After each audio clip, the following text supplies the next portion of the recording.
Hello दोस्तों, कैसे हो आप सभी। आज हम पढ़ेंगे प्राचीन भारत के मोस्ट इम्पोर्टेंट क्वेश्चन, जिसमें हमने 3 पार्ट करा दिया है। अगर आप नहीं देखे हैं तो इस वीडियो के बाद ज़रूर देख लीजिएगा, क्योंकि ये सभी क्वेश्चन प्रत्येक एग्ज़ाम में पूछे जाते हैं। तो चलिए शुरू करते हैं। पहले हम देखेंगे मगध का उत्कर्ष। 6वीं शताब्दी ईसा पूर्व में मगध एक शक्तिशाली राज्य बनकर उभरा। मगध का एक साम्राज्य के रूप में आविर्भाव हर्यक वंश के शासन के साथ हुआ। हर्यक वंश 544 से 400 ईसा पूर्व तक चला। अब हम देखेंगे हर्यक वंश में बिंबिसार। यह हर्यक वंश का संस्थापक था। बिंबिसार हर्यक वंश का संस्थापक था।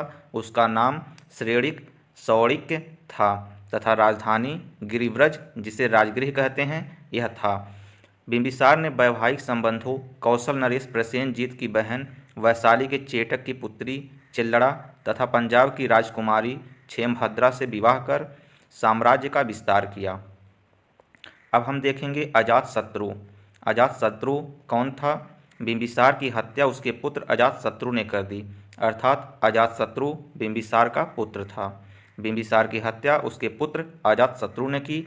वह 493 ईसा पूर्व में मगध की गद्दी पर बैठा। अजातशत्रु का उपनाम कुड़िक था। वह बौद्ध धर्म का अनुयायी था। अजातशत्रु का उपनाम कुड़िक था। वह बौद्ध धर्म का अनुयायी था। अब हम देखेंगे उदायन। उदायन देख लीजिए। अजातशत्रु की हत्या उसके पुत्र उदायन ने 460 ईसा पूर्व में की और मगध की गद्दी पर बैठा। मगध की गद्दी पर यह किसकी हत्या करके बैठा। अपने पिता अजातशत्रु की हत्या करके उदायन मगध की गद्दी पर बैठा। उदायन ने पाटलिपुत्र की स्थापना की। नागदशक हर्यक वंश का अंतिम शासक था। एग्जाम में पूछा जाता है पाटलिपुत्र की स्थापना किसने की, तो उदायन ने। हर्यक वंश का अंतिम शासक कौन था, तो नागदशक। अब हम पढ़ेंगे शिशुनाग वंश। शिशुनाग वंश 412 से 344 ईसा पूर्व तक चला। शिशुनाग ने अवंती पर विजय प्राप्त की एवं वैशाली को राजधानी बनाया। शिशुनाग वंश का अंतिम राजा नंदीवर्धन था। अब हम देखेंगे नंद वंश। 321 ईसा पूर्व। महापद्मनंद नंद वंश का संस्थापक था। घननंद सिकंदर का समकालीन था। वह नंद वंश का अंतिम शासक था। ग्रीक लेखकों ने घनानंद को अग्रमीज कहा। अब हम देखेंगे सिकंदर।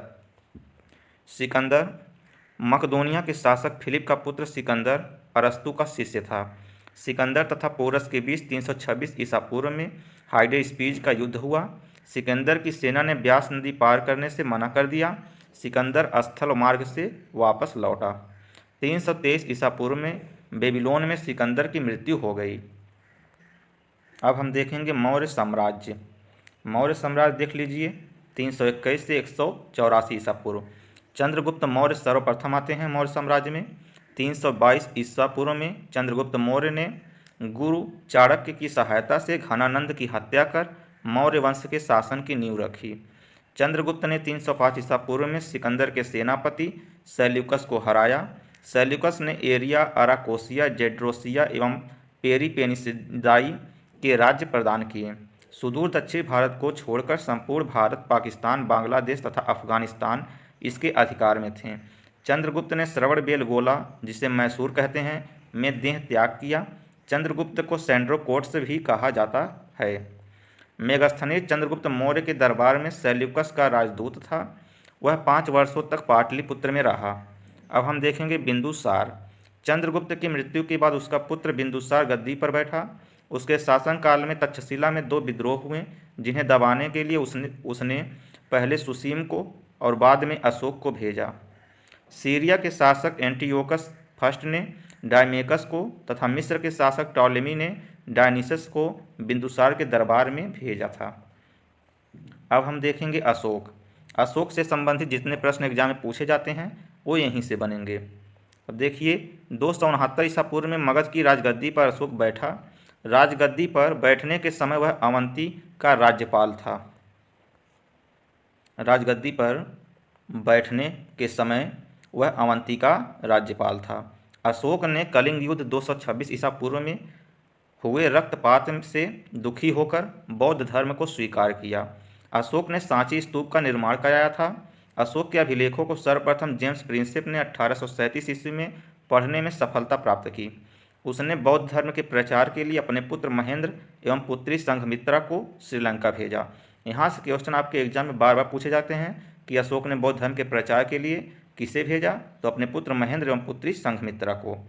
अब हम देखेंगे अशोक के बाद कुणाल गद्दी पर बैठा। बृहदत्त इस वंश का अंतिम शासक था। अब हम देखेंगे शुंग वंश। शुंग वंश में देखिए 185 से 175 ईसा पूर्व की बात है ये। 185 ईसा पूर्व में अंतिम मौर्य शासक बृहदत्त की हत्या कर उसके सेनापति पुष्यमित्र शुंग ने गद्दी हथिया ली तथा शुंग वंश की स्थापना की।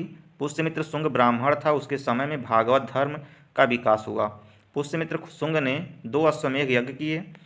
शुंग वंश के पश्चात देवभूति ने कण्व वंश 75 से 30 ईसा पूर्व की स्थापना की। अब हम देखेंगे आंध्र सातवाहन वंश। आंध्र सातवाहन वंश में देख लीजिए सातवाहन साम्राज्य की स्थापना 3री सदी में सिमुक द्वारा की गई। किसके द्वारा की गई? सिमुक के द्वारा। इसे आंध्र भी कहते हैं। गौतमीपुत्र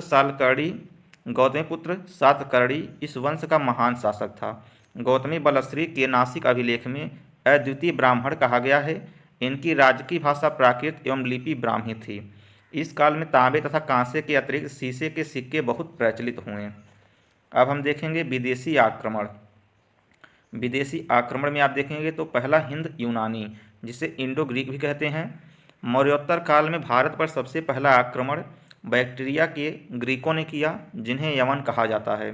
भारत में यवनों का प्रथम आक्रमण पुष्यमित्र शुंग के शासनकाल में हुआ था। भारत में सर्वप्रथम प्रवेश करने का श्रेय यूथेडेमस वंश के डेमिट्रियस प्रथम को है। उसने 183 ईसा पूर्व में साकल को अपनी राजधानी बनाया। अब हम देखेंगे सबसे प्रसिद्ध यवन शासक जो मिनांडर था, बौद्ध साहित्य में वह मिलिंद के नाम से प्रसिद्ध है। इंडो ग्रीक शासकों ने भारत में सर्वप्रथम सोने के सिक्के जारी किए। यहाँ से क्वेश्चन बनता है कि सर्वप्रथम सोने के सिक्के किसने जारी किए? तो इंडो ग्रीक शासकों ने। अब देखिए यूक्रेटाइडस ने भारत के कुछ हिस्सों को जीतकर तक्षशिला को अपनी राजधानी बनाया। ये मध्य एशिया से आए थे। अब देखिए शक सीथियन। ये सब जितने भी क्वेश्चन हैं सब एग्जाम में बनते हैं। यहाँ से आप देखेंगे प्रत्येक एग्जाम में कुछ न कुछ जरूर पूछा जाएगा। 57 ईसा पूर्व में विक्रमादित्य ने मालवा के शकों को परास्त कर खदेड़ दिया। इन्हीं के नाम पर विक्रम संवत प्रारंभ हुआ। भारत के पश्चिमोत्तर प्रांत में बसने वाले शकों ने स्वयं को क्षत्रप कहा। रुद्रदामन प्रथम के अभिलेख में सुविशाख द्वारा सुदर्शन झील बांध के पुनर्निर्माण का उल्लेख मिलता है। अब हम देखेंगे हिंद पार्थियन अथवा पहलव। शकों के बाद पार्थियाई लोगों का पश्चिमोत्तर भारत का आधिपत्य स्थापित हुआ। उनका मूल निवास स्थान ईरान था। भारतीय साहित्य में वे पहलव कहे गए हैं। पहलव शासन का वास्तविक संस्थापक मिथ्रेडेट्स प्रथम था। यद्यपि सर्वाधिक प्रसिद्ध शासक गोंदोफर्निस था। इस समय सेंट थॉमस ईसाई धर्म का प्रचार करने भारत आया था। अब हम देखेंगे कुषाण वंश। कुषाण वंश देख लीजिए। कुषाण यूची कबीला की एक शाखा थी। इस वंश का संस्थापक तथा प्रथम शासक कुजुल कडफिसस था। कुषाण वंश का सबसे प्रसिद्ध शासक कनिष्क था। कनिष्क ने 78 ईस्वी में शक संवत आरंभ किया। उसने बौद्ध धर्म को संरक्षण प्रदान किया और महायान संप्रदाय का प्रचार प्रसार किया। चरक कनिष्क के राजवैद्य थे, जिन्होंने चरक संहिता लिखी। चरक संहिता किसने लिखी? चरक ने। चरक किसके राजवैद्य थे? कनिष्क के। कामसूत्र की रचना वात्स्यायन ने इसी काल में की थी। अब आपको लग रहा होगा कि ये सब क्वेश्चन आपके एग्जाम में पूछे जाते हैं। जैसे कामसूत्र की रचना किसने की? वात्स्यायन ने। चरक संहिता की रचना किसने की? चरक ने। ये सभी क्वेश्चन बहुत इंपॉर्टेंट हैं। कुषाणों की राजधानी पुरुषपुर, जिसे पेशावर कहा गया, एवं मथुरा थी। कुषाणों की राजधानी कहाँ थी? पुरुषपुर एवं मथुरा। अब देख लीजिए कुषाण वंश तो हो गया। अब देखिए संगम युग। संगम युग में हम देखेंगे तो संगम से तात्पर्य तमिल कवियों के संघ तथा मंडल से है। इसका आयोजन पांड्य राजाओं के संरक्षण में हुआ। संगम साहित्य से ज्ञात होता है कि दक्षिण में आर्य सभ्यता का प्रसार अगस्त्य एवं कौंडित्य ऋषि ने किया। इस काल में मुरुगन की उपासना सर्वाधिक प्रचलित थी। इस समय 3 महत्वपूर्ण राज्य चोल, चेर तथा पांड्य का उल्लेख मिलता है। क्वेश्चन बनता है कि चोल, चेर तथा पांड्य का उल्लेख किस युग में मिलता है? तो संगम युग में मिलता है। संगम युग का संरक्षण किसने किया? पांड्य राजाओं ने। ये सभी क्वेश्चन एग्जाम की दृष्टि से बहुत ही महत्वपूर्ण हैं। अब हम पढ़ेंगे भारत का इतिहास, कला एवं संस्कृति। अभी तक हमने 3 पार्ट में केवल देखा है प्राचीन भारत। अब हम भारत का इतिहास, कला एवं संस्कृति ये सब देखेंगे। तो संगम परिषदें देख लीजिए। प्रथम संगम स्थल हुआ मदुरा, अध्यक्ष हुआ अगस्त। द्वितीय संगम स्थल हुआ कपाटपुरम अलैव, अध्यक्ष थे अगस्त तथा तुल्कापियर। तृतीय संगम उत्तरी मदुरा में हुआ, अध्यक्ष नक्कीरर थे। अब देखिए चेर राज्य। चेर राज्य में हम देखेंगे इसमें आधुनिक केरल तथा तमिलनाडु के कुछ अंश शामिल थे। उदायन जेरल प्रथम चेर शासक था। इस वंश का प्रतीक चिन्ह धनुष था। एग्जाम में पूछा जाता है चेर राज्य का प्रसिद्ध चिन्ह या प्रतीक चिन्ह क्या था, तो धनुष था। नेदुन जेरल आदन ने मरिंदे को अपनी राजधानी बनाया। इसने इमयवरब्बन की उपाधि ग्रहण की। सेनगुट्टमन लाल चेर के नाम से जाना जाता है। यह महानतम चेर शासक था।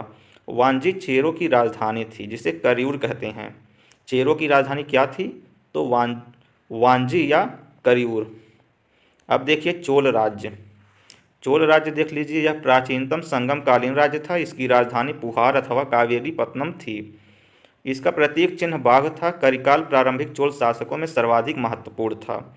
इसका प्रतीक चिन्ह क्या था, बाघ था। ये आपके एग्जाम में पूछा गया है कि चोल राज्य का प्रतीक चिन्ह क्या था, तो बाघ था। पांड्य राज्य पूछेगा तो आपको बताना है। पांड्य राज्य प्रायद्वीप के सुदूर दक्षिण और दक्षिण पूर्वी भाग में था। मदुरै इसकी राजधानी थी। मछली पांड्यों का प्रतीक चिन्ह था। पांड्यों का प्रतीक चिन्ह क्या था, मछली। मछली के स्थान पर कार्प भी दे सकता है ऑप्शन में, ध्यान दीजिएगा। पांड्य वंश का ऐतिहासिक शासक पलसाले मुदुकुडमी था। महानतम पांड्य शासक नेंडुजेलियन ने रोमन सम्राट अगस्त के दरबार में अपना दूत भेजा था। अब हम देखेंगे गुप्त साम्राज्य। गुप्त साम्राज्य में चंद्रगुप्त प्रथम देख लीजिए। गुप्त वंश का संस्थापक श्रीगुप्त 240 से 280 ईस्वी।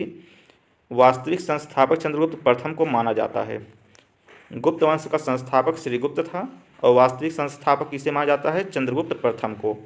चंद्रगुप्त प्रथम ने 319 ईस्वी में गुप्त संवत आरंभ किया। चंद्रगुप्त प्रथम ने लिच्छवी राजकुमारी कुमार देवी से विवाह किया था। सर्वप्रथम रजत मुद्राओं का प्रचलन चंद्रगुप्त प्रथम ने कराया था। आपके एग्जाम में पूछा गया है कि रजत मुद्राओं का प्रचलन किसने कराया, तो ध्यान रखिएगा चंद्रगुप्त प्रथम ने।